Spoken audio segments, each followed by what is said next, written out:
It started on a hot Saturday in June at a mixed doubles softball tournament in Charlotte.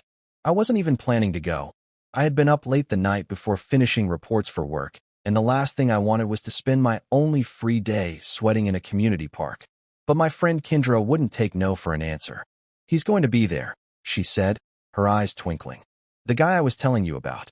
Super cute, plays third base, volunteers at the shelter, whole package." I rolled my eyes, but I went. And she wasn't wrong. His name was Nathan. He had this warm, confident smile and the kind of easy energy that made you feel like you'd known him forever. He made a dumb joke within the first 5 minutes, and I laughed harder than I expected to. "I'm Rachel. I'm 33 years old and live in Charlotte, North Carolina. I teach 3rd grade and have a soft spot for iced coffee, crossword puzzles, and people who treat strangers with kindness." Nathan checked every box. He was funny, charming, and sharp, but what really pulled me in was how naturally he fit in with my friends. Within an hour, he was making Kendra laugh so hard she was gasping for air and helping Rob tape up his knee after a clumsy slide into home. He walked me to my car that evening, and when I got home, there was already a text waiting. "That was fun. You have a great laugh. Let's do that again." And we did. Again and again for 5 years. Nathan made everything feel easy. We were good together, steady, kind, and respectful. No big, dramatic fights, no ugly silences. Just comfort and trust. I didn't believe in soulmates back then, but I believed in effort, and he made me feel like I wasn't the only one putting it in. It was me who proposed. That might sound bold, but it didn't feel that way. We were at my place after dinner, eating leftover pie and watching reruns of The Office. I looked at him and just said it. "Want to get married?" He blinked at me for a second and then grinned. Hell yes. His family, though, they were a different story. Quirky, sure, but not in the cute way.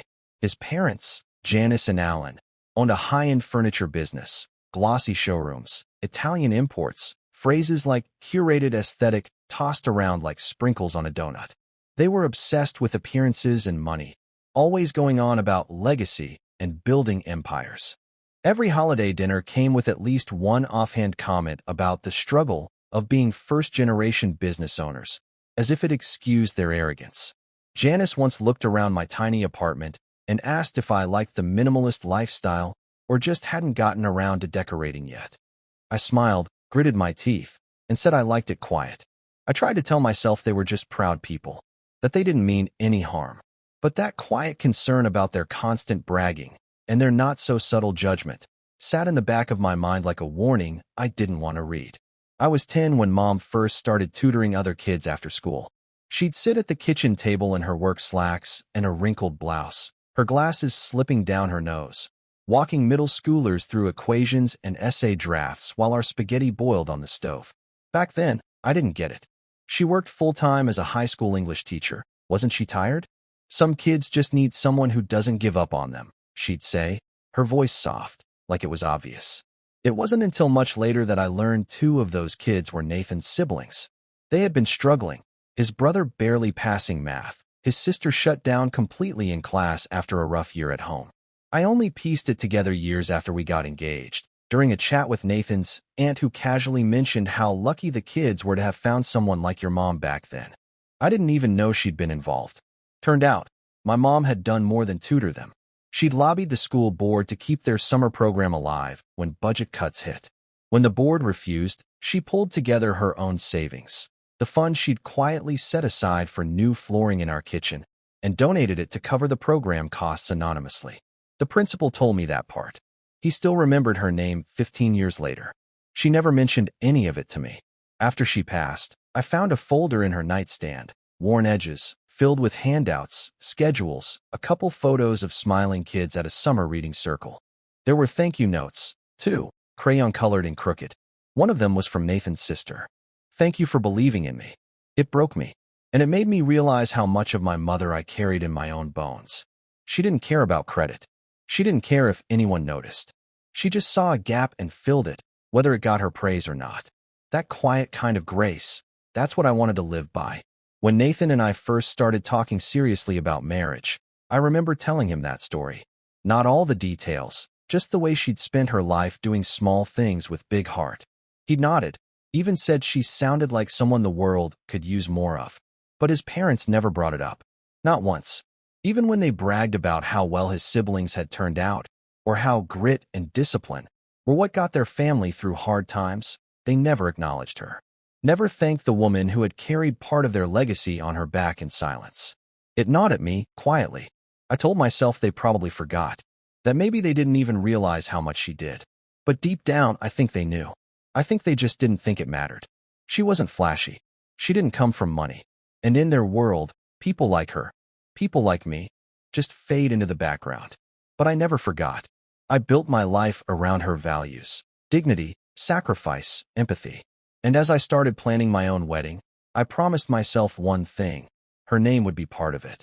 Somehow, some way, she would not be invisible again. It started small, like most things do. I suggested we write our own vows. Nathan hesitated. "You sure? That's a lot of pressure," he said, glancing over his shoulder toward his laptop where the seating chart blinked. "Might come off a little intense." Then it was the playlist.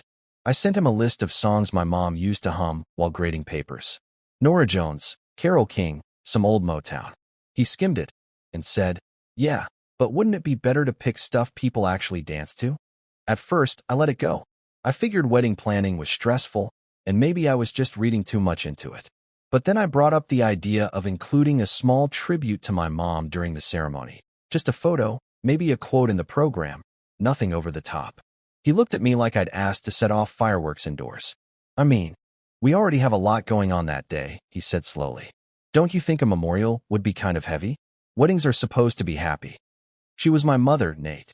"I know," he said, already turning back to his email. "I just think it's a little sentimental. That's all."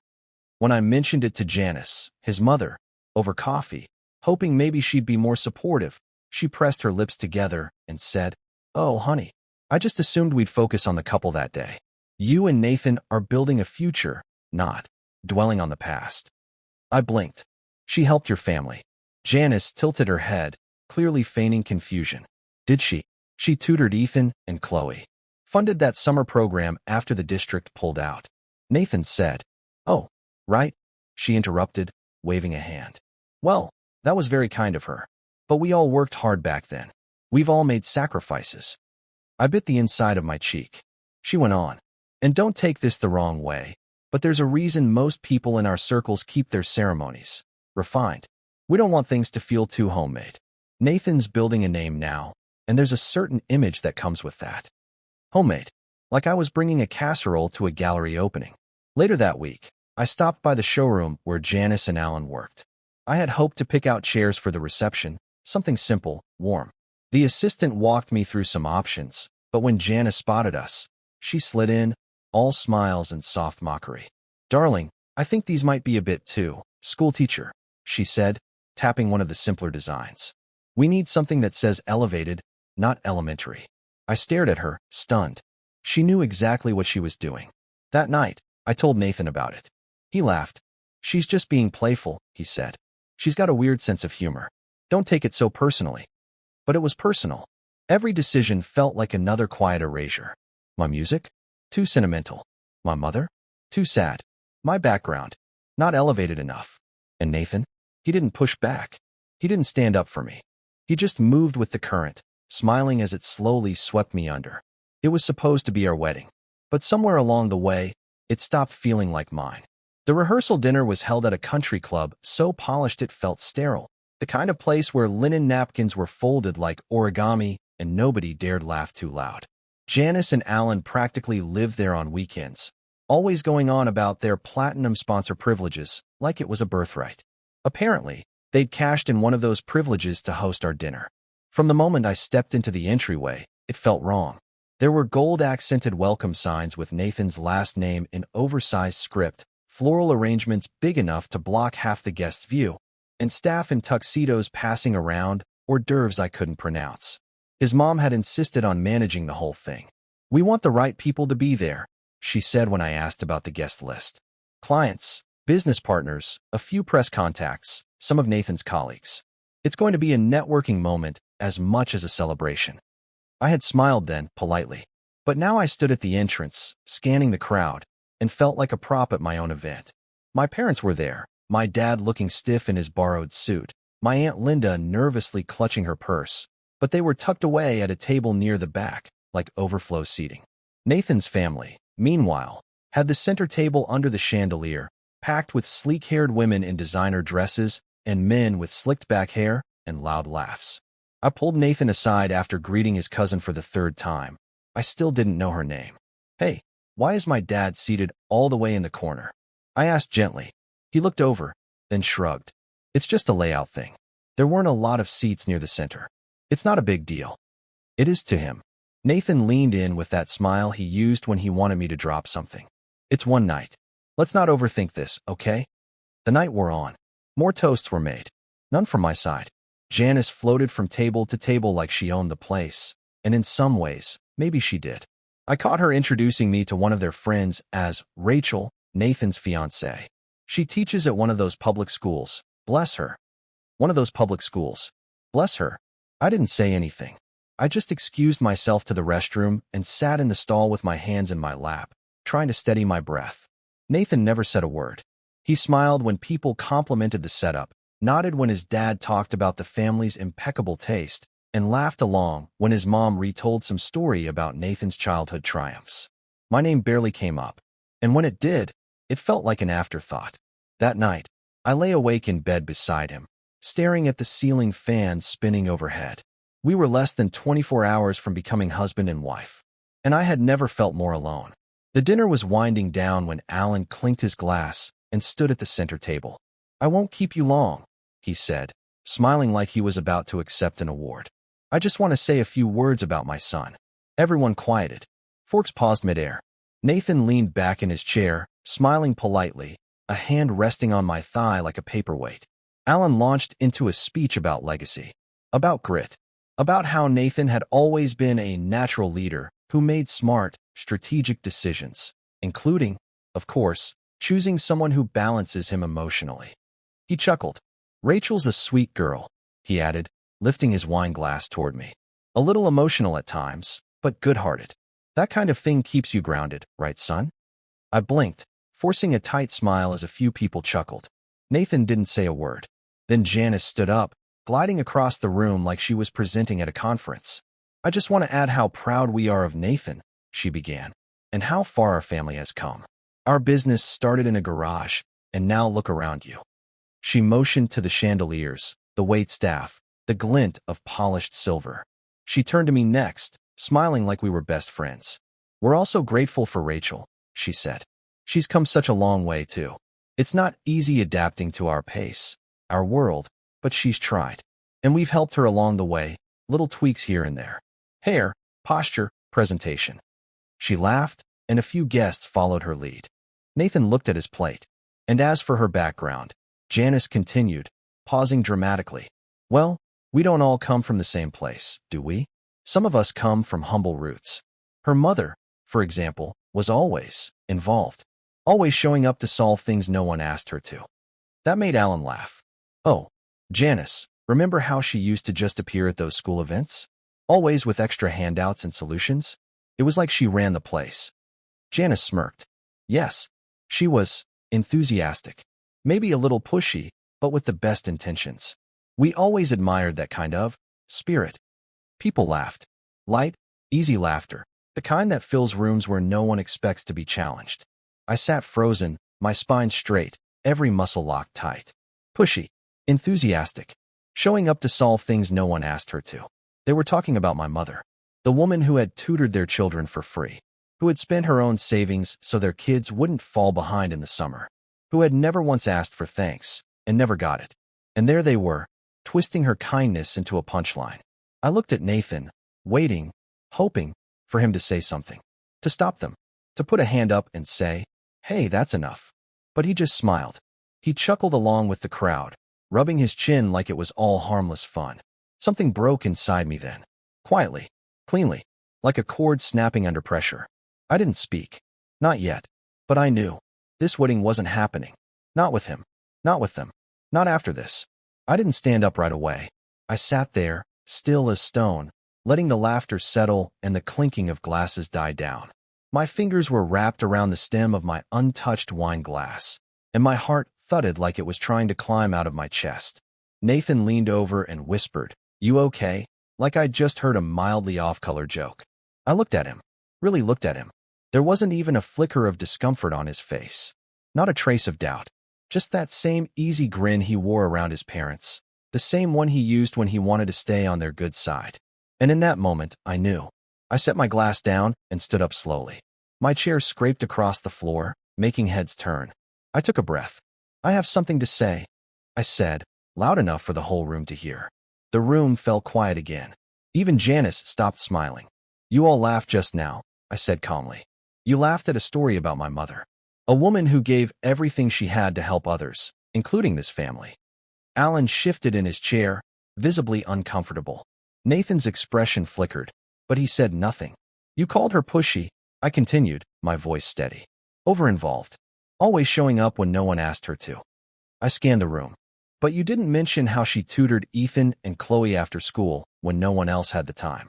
Or how she paid out of her own pocket to keep their summer program running when the school board dropped the funding. Or how she never asked for recognition, not once, because that's not the kind of woman she was." A few people glanced at each other. No one interrupted. "You never thanked her," I said, turning toward Janice.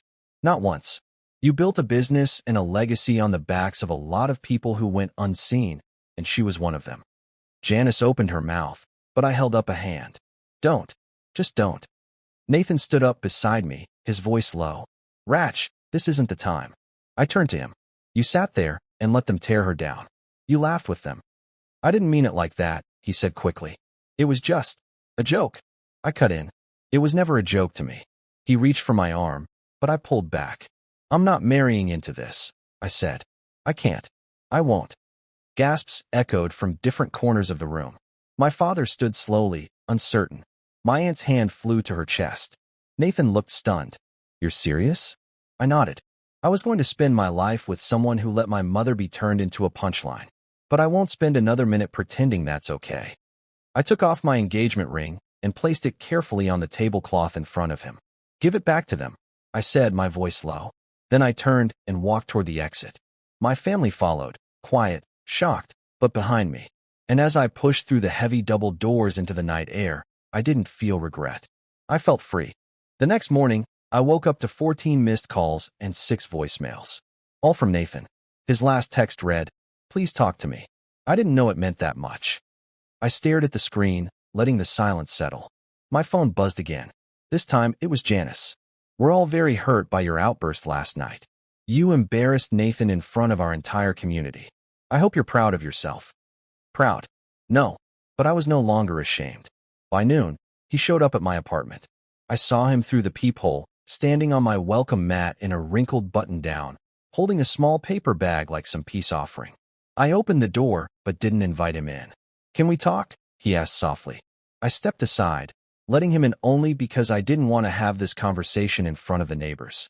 He set the bag on my kitchen counter and stood awkwardly by the fridge. "I brought you your favorite muffins from that place near your school," he said. I didn't touch the bag. "You really think muffins are going to fix this?" I asked. He sighed. "No, I just didn't know what else to do. Last night was a lot." I crossed my arms. Was it? Or did it finally just look like what it's always been? He looked at me, eyes pleading. I didn't mean to laugh. I was just caught off guard. I thought it was a dumb joke. "I didn't think you'd take it so personally." "It was about my mother," I snapped. "And you did nothing. You sat there. You laughed with them." "I was trying to keep the peace," he said quickly. "There is no peace where there's no respect," I said. "You showed me exactly who you are. I just finally believed it." His voice cracked. "So that's it? After everything? We're just done?" "Yes," I said simply. He looked stunned. "You're not even willing to work through it." "I worked through it for 5 years," I said. "Every subtle jab. Every time I bit my tongue while your mother made comments about where I came from. Every time you stayed silent, so they could stay comfortable." He stepped toward me. "I love you." I stepped back. "Then you should have protected me. And you should have honored my mother." We stood there for a long moment, the air between us thick and final. Then I opened the door. He looked at me like he didn't recognize who I was anymore. That made 2 of us. As he walked out, I felt a strange mix of sadness and clarity. I locked the door behind him, slid the muffin bag off the counter, and dropped it in the trash. It was over. For good this time. It was 3 days after everything ended. I was cleaning out the hallway closet, not because I needed to, but because it helped keep the spinning thoughts at bay. One hand on a box of winter scarves, the other on an old shoebox labeled Mom's Things. I hadn't opened it in a while. I lifted the lid and immediately noticed something off. The tissue paper was folded differently, neater, like someone had touched it recently. My heart ticked faster. I shifted the top layer, then froze. The necklace was gone. It was a gold locket, heart-shaped, nothing flashy, just worn and warm from years around my mother's neck. I used to hold it between my fingers while she read to me. She wore it even through chemo, even when her hands shook too badly to clasp it herself. And now it wasn't there. I pulled the rest of the box apart, scattering photos and old cards across the carpet. My fingers moved faster, more frantic. But I already knew. I sat back on my heels, shaking. There were only 2 people who'd been in my apartment since I last checked that box. Me and Nathan. He'd come by to return the ring. He'd asked to use the bathroom. He'd been left alone for 3 minutes. I grabbed my phone and texted him. Me, did you take my mom's necklace? He didn't reply right away. I stared at the screen, willing it to light up. When it finally did, I felt sick. Nathan, what? No. Why would I do that? I called him. Straight to voicemail. I texted again. Me, I know it was in the memory box. You're the only one who's been here. I'm not playing games. Did you take it? 10 minutes passed before he finally answered. Nathan, okay. I didn't take it. I just borrowed it. I wanted to feel close to you. To her. It was sentimental. Sentimental. Like he had a right to her memory. Me, give it back. Now. He called. I declined. Then another text. Nathan, I didn't mean to upset you. I was going to return it. I just missed you. It reminded me of before everything went wrong. Everything didn't go wrong. He let it. Me, I'm not asking. I want it back. Today. He replied quickly this time. Nathan, fine. I'll bring it. It's not a big deal. That last line made something in me snap. Not a big deal. It was the only thing I had left that still smelled faintly of my mom's perfume. And he thought it was something to borrow. I didn't text again. I grabbed my keys. If he had the nerve to steal from the dead and call it sentiment, then I'd show up and take it back myself. I pulled up to the house slowly, tires crunching the long gravel driveway like a warning bell. The mansion looked the same as always, smug and oversized, with its perfectly manicured hedges and a marble lion out front that I'd always thought was ridiculous. I rang the bell with a steady hand. Nathan opened the door a few seconds later, holding the necklace in one hand like it was a coffee receipt. Hey, he said, like I was there to catch up. I was just about to. Save it, I said. I reached out, palm open. He dropped the locket into my hand. Cold metal, still warm from his pocket. I didn't thank him. Before I could turn around, I heard her voice. Rachel, Janice said from behind him, stepping into the foyer with her usual performative concern. Let's not turn this into another scene. We're all tired. I smiled tightly. This isn't a scene. It's a conclusion. She sighed like I was a difficult client. It's just a necklace. And frankly, if you wanted to keep this going over something so small, maybe it's good the wedding didn't happen. Something small, I repeated. That locket belonged to the woman who made sure your son and daughter got through school without slipping through the cracks. The same woman you turned into a dinner joke. You didn't just let Nathan take it. You raised him to believe it was okay. Janice crossed her arms. We all grieve differently. No, I said. You all manipulate differently. There's a difference. Nathan stepped forward. Look, I said I was sorry. I didn't mean it like that. You didn't mean to steal? Or you didn't mean to get caught? He flinched. I held the locket up between us. This was all I had left of her. And you treated it like it was yours to borrow, to feel close. You never even respected her when she was alive. You think I'd believe you suddenly value her now? She was just trying to help, he muttered. Exactly, I said. And all she ever got in return was silence. Janice took a step forward. Maybe we should all move on from this drama. Enough damage has been done. I looked her square in the eye. You're right. Damage has been done. Just not the way you think. I stepped back toward the door, hand gripping the necklace like a lifeline. My mother gave your family something you never deserved, Grace. And you twisted her memory into something you could laugh at over shrimp cocktails. Nathan looked down. For once, nothing smug left to say. I reached the door and paused one last time. Don't contact me again. I said without turning around. Not to apologize, not to reminisce, and definitely not to make yourselves feel better. Then I walked out. Sunlight hit my face like a slap and a blessing. I didn't look back. The door clicked shut behind me. Good. Let it stay that way. Back home, I set the necklace on my nightstand and sat on the edge of the bed. The room was quiet, the kind of quiet I used to dread. It used to make me feel like something was missing. Now it felt like breathing room. Later that night, I pulled out the small wooden shadow box I'd kept in the closet since Mom passed. I lined it with soft blue velvet, the same shade she used to wear on rainy days. I placed the locket in the center and added her photo, the one where she's smiling at me from behind her old desk, red pen in hand, papers piled around her. I stepped back and looked at it for a long time. It didn't look like grief anymore. It looked like a boundary, a memory I protected instead of sacrificed. I didn't cry. I didn't fall apart. I just felt still. I made a cup of tea, sat by the window, and texted my sister. Me. I didn't lose anything. I got myself back. Her reply came fast. Sister, about time. Mom would have been proud as hell. I smiled just a little. I could almost hear her voice, not dramatic or loud, just her even tone that always cut through chaos. You know who you are, honey. Never forget it. For 5 years, I'd built a life with someone who looked like a partner on paper, but never stood beside me when it counted. I'd convinced myself that love meant compromise, that biting my tongue was maturity, that being quiet was strength. But silence can also be surrender, and I was done surrendering. Outside, the street was still. The porch light hummed faintly. My phone didn't buzz. No calls. No pleading texts. No guilt. Just peace. I wrapped a blanket around my shoulders and leaned back in the chair. For the first time in years, the silence didn't feel like loneliness. It felt like coming home.